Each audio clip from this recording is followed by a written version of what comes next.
Welcome to James kitchen. பாருங்கள், இன்றைக்கி நம்ம வந்து செய்ய போகிறது ஒரு பாவக்காய் புளிக்குழம்பு.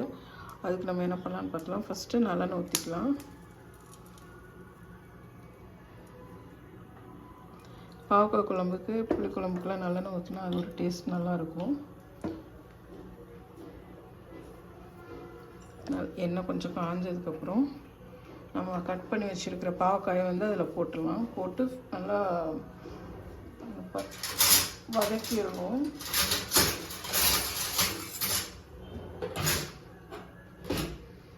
எண்ணெய் காஞ்சிட்ருக்கு.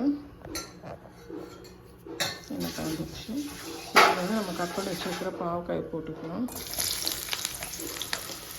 எப்பயுமே பாவக்காய் வந்து எண்ணெயில் வறுத்துட்டு நீங்கள் ரெடி பண்ணிங்கன்னா உங்களுக்கு அந்த கசப்பு கொஞ்சம் கம்மியாயிடும்.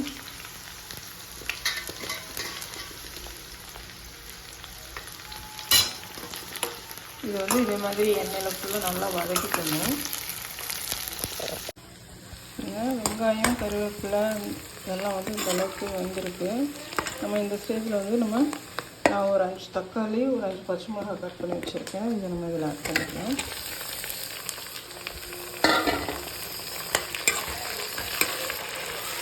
பாவக்காய் குழம்பு வந்து நீங்கள் சாப்பிடுங்க, உடம்புக்கும் நல்லது. குழந்தைங்களுக்குலாம் வந்து விவரம் தெரியறதுக்கு முன்னாடியே கொடுத்து பழக்கப்படுத்துங்க. அப்போ தான் வந்து அவங்களுக்கு வந்து இதுன்னு இல்லை, எல்லா ஃபுட்டுமே வந்து விவரம் தெரியறதுக்கு முன்னாடியே கொடுத்துருங்க. இல்லைன்னா அவங்க சாப்பிட வைக்கிறது பெரிய விஷயமா இருக்கும். இது ஒரு 5 நிமிஷம் வேகட்டு தக்காளி நம்ம வந்து மூடி போட்டுக்கலாம். இதுக்கிடையில் நீங்கள் பாருங்கள், பாவக்காய் வந்து இன்னும் கொஞ்சம் சுருளை பரட்டிக்கலாம். நல்லா சுருண்டு வதங்கிடுச்சுன்னா நம்ம வந்து குழம்பு போட்டோம்னா அந்த கசப்பே இருக்காது. குழந்தைங்களுக்கு எடுத்து தாராளமாக கொடுங்க, சாப்பிடட்டும். ஒரு 2 டைம் 3 டைம் அடம் பிடிப்பாங்க. அப்புறம் 3ஆவது டைம் 4ஆவது டைம் ஆட்டோமேட்டிக்காக அம்மா எனக்கு இது செஞ்சு கொடுங்கன்னு கேட்க ஆரம்பிச்சிடுவாங்க. அதாவது நம்ம பிள்ளைங்க சாப்பிடாதுங்க, அதை சாப்பிட மாட்டாங்க. சரிங்க, இப்போ நம்ம வந்து வதக்கியிருக்கிற பாவக்காய் வந்து தக்காளி வந்து இந்த அளவுக்கு வெந்திருக்கு இல்லையா, இதில் நம்ம போடுறோம். இதில் இன்னும் கொஞ்சம் நேரம் வேகும்.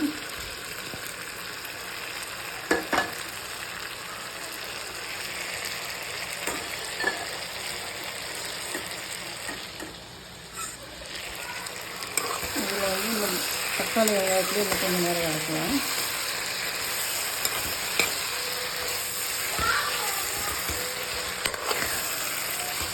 இந்த தக்காளியெல்லாம் எந்த அளவுக்கு மசிஞ்சு வந்துருச்சுன்னு பாருங்கள். இது மாதிரி செஞ்சு சாப்பிட்டு பாருங்கள், சூப்பராக இருக்கும். அதாவது நான் வீடியோ பண்ணுறேன் அப்படிங்கிறதுக்காக நான் இதோட டேஸ்ட்டு வந்து நான் உங்களுக்கு எக்ஸ்பிளைன் பண்ணல. நீங்கள் உண்மையிலே இதே மெத்தடில் நீங்கள் செஞ்சு சாப்பிடுங்க. ஒரு பிட்டு கூட கசப்பு தெரியாது உங்களுக்கு. பாவக்காய் குழம்பா அப்படின்னு பயங்கர டேஸ்ட்டாக இருக்கும். இந்த அளவுக்கு வதங்கிடுச்சு இல்லையா? இப்போ இதில் வந்து நான் எடுத்து வச்சுருக்க பிறகு மஞ்சள் பொடி, மல்லிப்பொடி, ஆச்சி குழம்பு தூள், மிளகாத்தூள். அதாவது மஞ்சள் பொடி ஒரு டீஸ்பூன் எடுத்து வச்சுருக்கேன். மல்லித்தூள் வந்து ஒரு 3 டீஸ்பூன் எடுத்து வச்சுருக்கேன். இது ஒரு 2 டீஸ்பூன், இது ஒரு 1.5 டீஸ்பூன். இது எல்லாத்தையுமே நம்ம இதில் போட்டுக்கலாம்.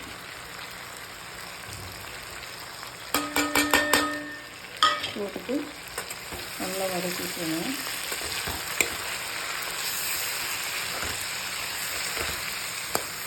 இந்த மசால் பச்சை வாசனை போகிற அளவுக்கு வதக்கிக்கோங்க. நம்ம ஊற்ற எண்ணெய் எல்லாமே மேலே வரும் இந்த லாஸ்ட்டு குழம்பு அடுப்பு ஆஃப் பண்ணும்போது. அந்த ஸ்டேஜில் வந்து நீங்கள் குழம்பு ஆஃப் பண்ணிக்கலாம். இந்த மாதிரி இதெல்லாம் வந்து நான்ஸ்டிக்கில் பண்ணும்போது உங்களுக்கு வந்து இந்த அடிப்பிடிக்கிற வேலையே இருக்காது. இன்கேஸ் அடிப்பிடிச்சா கூட நமக்கு வந்து அது நம்ம கரண்டி போட்டு கிளறும் போது உங்களுக்கு அதோடு வந்துடும். இதில் நான் வந்து லைட்டாக தண்ணி ஊற்றிக்கிறேன்.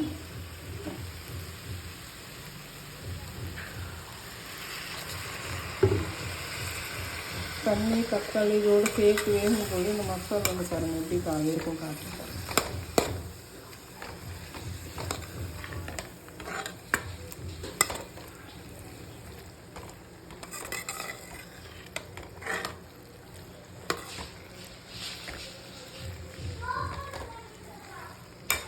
ஒரு 10 நிமிஷம் அப்படியே இந்த மசாலா வீட்டுக்கு எவ்வளோ கலர்ஃபுல்லாக இருக்குதுங்க. டேஸ்ட் அல்டிமேட்டாக இருக்கும். இதுக்கப்புறம் நம்ம வந்து தேங்காய் அரைச்சி வச்சுருக்கோம். 2 தேங்காய் கொஞ்சோண்டு சின்ன வெங்காயம் போட்டு அரைச்சி வச்சுருக்கேன். அதையும் வந்து 2 தேங்காய் மீன் 2 பல் தேங்காய் கொஞ்சம் சின்ன வெங்காயம் போட்டு அரைச்சி வச்சுருக்கேன். அதையும் இதில் ஊற்றிட்டு புளி ஊற்றி மூடி வச்சிடலாம். பாருங்கள், இந்த ஸ்டேஜில் வந்து நம்ம நல்லா மசாலா வதங்கியிருக்கு பாருங்கள். பச்சை வாசனை போயிடுச்சு. இவ்வளோ கலர்ஃபுல்லாக இருக்கு பாருங்கள். பாவக்காயும் நல்லா வெந்திருக்கு. இதில் வந்து பச்சை மிளகாயெல்லாம் போட்டு ரொம்ப நல்லா டேஸ்ட்டாக இருக்கும். இந்த ஸ்டேஜில் நம்ம வந்து அரைச்சி வச்சுருக்கிற தேங்காயை ஊற்றிக்கலாம்.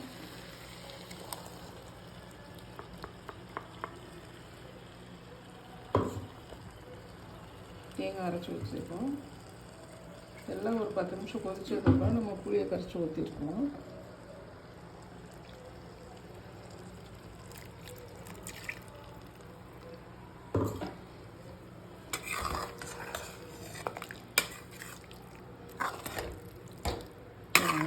நல்லா கிளறி விட்டுலாம். எல்லாத்தோடையும் மிங்கிள் ஆகட்டும்.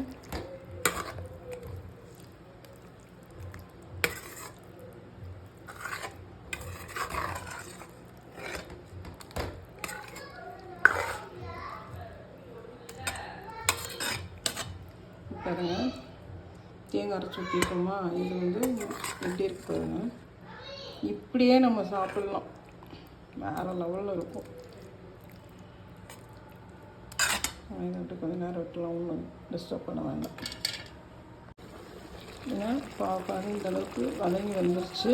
நம்ம அந்த ஸ்டேஜில் வந்து உப்பு போட்டுக்கலாம்.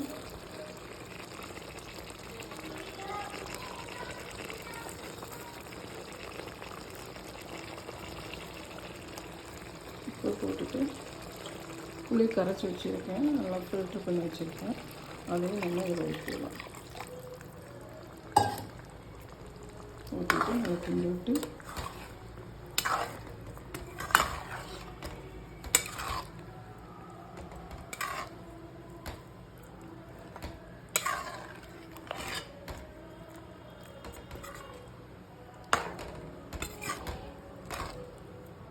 பாவக்காய் எண்ணெயெல்லாம் தோற்று போங்க. இந்த பாவக்காய் குழம்புக்கு முன்னாடி நீங்கள் வந்து இந்த புளிக்குழம்புலேயே பயங்கர டேஸ்டானது வந்து பாவக்காய் புளிக்குழம்பு, வெண்டைக்காய் புளிக்குழம்பும். நீங்களும் இதே மாதிரி செஞ்சு சாப்பிட்டு பாருங்கள். நான் உங்களுக்கு லாஸ்ட்டு வீடியோ காட்டுறேன். பாருங்கள், நம்ம ரெடி பண்ண பாவக்காய் குழம்பு சூப்பராக ரெடி ஆகிடுச்சு. இப்போ நம்ம ஊற்றின எண்ணெய்லாம் மேலே வந்துருச்சா.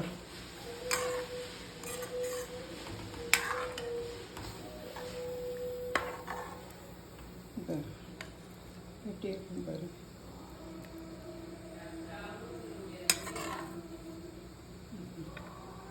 பாவக்காயெல்லாம் அப்படியே சூப்பராக வெந்திருக்கும். நீங்களும் செஞ்சு சாப்பிட்டு பாருங்கள். எப்படி இருக்குன்னு சொல்லுங்கள். சப்ஸ்கிரைப் பண்ணுங்கள், லைக் பண்ணுங்கள், பெல் பட்டன் தட்டுங்க, ஷேர் பண்ணுங்கள். மெயினாக ஷேர் பண்ணுங்கள். பாருங்கள், சூப்பர். தேங்க்யூ.